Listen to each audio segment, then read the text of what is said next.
and we're talking to you today about Chapter 3 of our text, Making the Most of Your Message. So, this little aim triangle right here, previous groups have already discussed intent and audience, so we're bringing it home with message, and this is all strategy for your presentation that you're going to have to give. And the message is the meat of your presentation, which is why it's super important.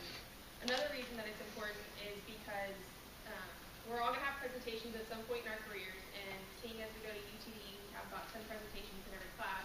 So it's really important to understand how to effectively create your message. So how do you make the most of your message? Number one is using techniques to make your content memorable, and number two is making sure your presentation is in the right medium. So I'll go ahead and start with making your message memorable.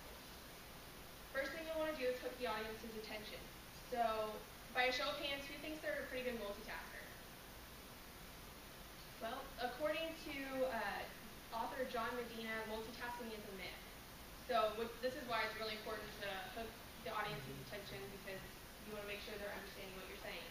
Another thing is that if you see someone texting or talking during your presentation, you're more likely to do that. I know if I'm in an auditorium or something, listening to someone talk, and I see someone else on their phone, I'm like, oh yeah, I should probably get on mine too. So that's why you want to include a grabber and then create a favorable impression. The next thing you want to do is end with emphasis. So you'll use phrases like, let me end by saying this, or to finish up, which will call attention, and if nothing else, they'll know that the presentation is coming to an end, so they're more likely to pay attention as well. Next, you'll want to shine a light on your key points. So you'll flag sound bites with phrases like, if you remember nothing else, remember this. You'll craft a relevant story. I like when people pull in stories into their presentations. I think that it makes it more relatable, and I like hearing personal stories as well. Then you'll want to create a star. There you go. You'll want to create a star moment, which stands for something they'll always remember. Bill Gates did this one time. He was giving a presentation about malaria and released a bunch of mosquitoes into the audience. So you can definitely bet that that caught their attention. And then you'll also want to analyze what gets attention. So in regards to the Bill Gates example, he used the resist strategy, which you see on the side. He made it relevant because he released mosquitoes, and that's how you get malaria into the audience when he was talking about malaria. Make the emotional connection. He tapped into the audience's emotions by surprising them, and then involved everyone in the auditorium as well. The actions included were movement, because obviously releasing the mosquitoes, and then he used images as well as sound. And then, of course, there was some tension until everyone realized that the mosquitoes were not harmful. So let me end by saying this. It made every distraction easy to resist. Caitlin's going to go ahead and finish up talking about making the message memorable. Okay, so Molly just covered the first step of making your message memorable, which is hooking the audience's attention. Now I'm going to talk about the second step, which is structuring your content in an engaging way. If you take a look at this graph here, what it's depicting is audience attention during the span of a normal presentation. It's really high at the beginning. When you start the intro, everyone's really interested in what you're saying. But then if you haven't structured what you were going to say in the middle well, people zone out really easily, which is shown by the way the graph drops down, kind of plateaus at the bottom, and then interest rises again at the conclusion because they're almost done talking and everyone's excited about it. Well, I'm going to give you some tips on how to even out this graph so people are actually interested in what you're saying in the middle, which is really the most imperative part, because that's where you're supporting your intro and conclusion. So the first step is to use the direct method. I think we've talked about this in other presentations. Basically, the direct method is where you state your conclusions before you state your supporting information. The direct method really helps your audience follow the flow of what's going on. It's easy to follow because they already know the takeaway that you're trying to give them before you even start supporting it with information. It's also time efficient. When your audience already knows what you want them to take away from it, they can follow your supporting information better. And last, the direct process lets you really focus on what the audience needs, which is really important, especially in like a pitch or a career presentation, because you don't want to waste your audience's time when you're trying to convince them to be on your side about what you're saying. Just because you're stating your conclusions before you use supporting information, don't forget to say them at the end as well to reinforce it. Anytime you state something twice, it gives it emphasis. That's what you want to be doing with your takeaways. In contrast to that, we have the indirect approach. That's when you leave all your conclusions till the end of the presentation. You don't really want to do that unless you have an audience that is hostile towards what you're saying, and you need to spend the majority of your presentation building up credibility. Some other times that you might use the indirect approach are maybe a cultural setting where they don't want all the results throughout, they just want them at the end. You might find it a little inappropriate to be putting them in the middle of the presentation. Or if your boss or clients want you to use an indirect approach, then obviously you need to do that. But typically you're going to want to use the direct approach. When you're making your presentation, try to chunk your information together. The example I have for this is telephone numbers. It's kind of difficult to remember a string of 10 digits, but when you chunk them into 334, it magically gets easier to remember. They do it with social security numbers too. If you chunk them together, it makes it easier to remember. You can do the same thing with the content of your presentation. Separate them by topic, and then pause between topics so that your audience can understand the topic that you talked about, take it in, and then be ready for the next one. That ties into what a structural pattern is. A structural pattern is just how you structure the content of your presentation. So you could do it by topic, which is what we've done today. You could do it on a timeline with intervals of what's going to happen, or you could do it with a solution. Start with the problem and make your way towards the end. Always make sure you explain the flow of your presentation to your audience. Don't leave them in the dark about where your presentation is going, otherwise they're not going to understand what you're saying in the middle, and they're going to get bored and zone out. So make sure you tell them what's going on. That's why we usually start our presentations with an agenda. So the third step to make your message meaningful is take steps to improve audience recall. This is the most important one because if your audience leaves your presentation, they don't remember a word you said, then you've wasted their time and your own by creating your presentation. So again, by using the direct method, make sure you're sharing the meaning before the details so they can understand what they're supposed to take away. Use interesting visuals when you present. Science has proven that visual plus auditory learning equals better retention. So you want to make sure they get both sides of the spectrum so they're remembering what you're saying. Reinforce your key points. Repetition is key. Always make sure you're saying the important things multiple times so that they take it away. To do this, you can create a mnemonic device.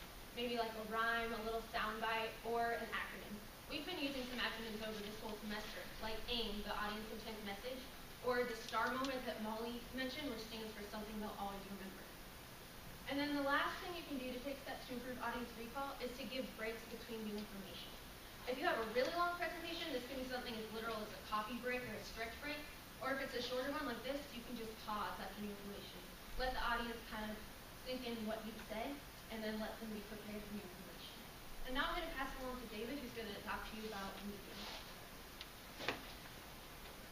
So that brings us to our last topic of chapter 3. Consider the medium. Sometimes you're given the option of choosing how you want to deliver your message to the audience.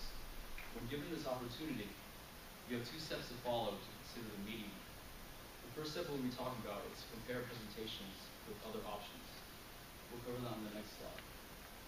This can help you choose the best method of addressing how to handle the issue.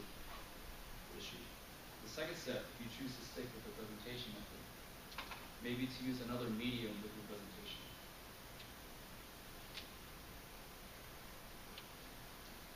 To determine your best method of communicating your ideas, ask yourself these following questions. Should you arrange a private conversation? This may be beneficial with a small audience and sensitive or person-specific material. However, this should only be used when you're willing to spend the extra time with each individual person. Should you set up a meeting? Perhaps your intent is to facilitate a discussion of ideas. A meeting would encourage more group interaction that would suit your needs. Is there a good high-tech alternative? Distance could be a factor for some communication methods. In this case, you could substitute your presentation for a conference call or an online presentation. There's a possibility that you may not be able to see your audience's reactions, so you won't know how they're reacting to your points. In addition, they may not be able to see you, which means you'll lose the nonverbal part of your message. Is writing a better option? Maybe your material is a little complex and needs to be studied, to be fully understood. A written message would be a good choice in this example. A consequence of choosing this method is that you lose control of the delivery of information. You won't know when or even if your audience has received the message. What are the pros and cons of presentations? There are three characteristics of presentations and pros and cons of each one. You can see them right here. So the first one, you can deliver the content exactly how you want to, but however, with the limited audience participation, that can lead to lower interest and attention. Assuming there is no recording of the presentation, you can limit information to those present. On the other hand, those who need the information and have missed the presentation will find it difficult to learn the material. Finally, being face-to-face with your audience gives you instant feedback and allows them to receive the nonverbal portion of the message. The downside to this is that you only get one chance to successfully present new information. It's like a first impression. Everything that comes afterwards will just be reference to that first time. So these are some questions you should think about when considering the meeting.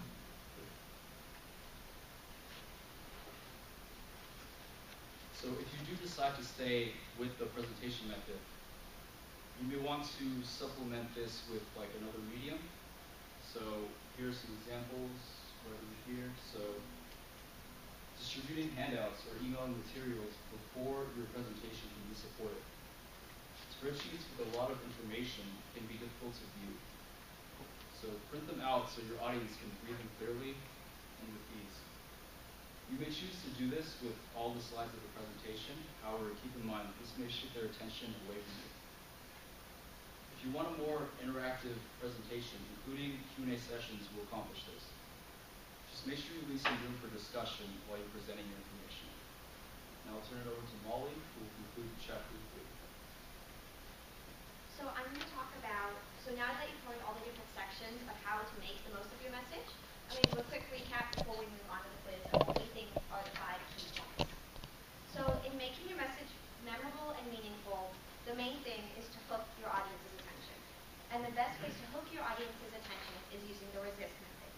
In the resist method, you're going to point out what's relevant. You're going to make an emotional connection, add an element of surprise, find a way to include people, engage their senses, and create some tension. Another way of doing that is using the STAR moments, which means leave them with something they'll always remember.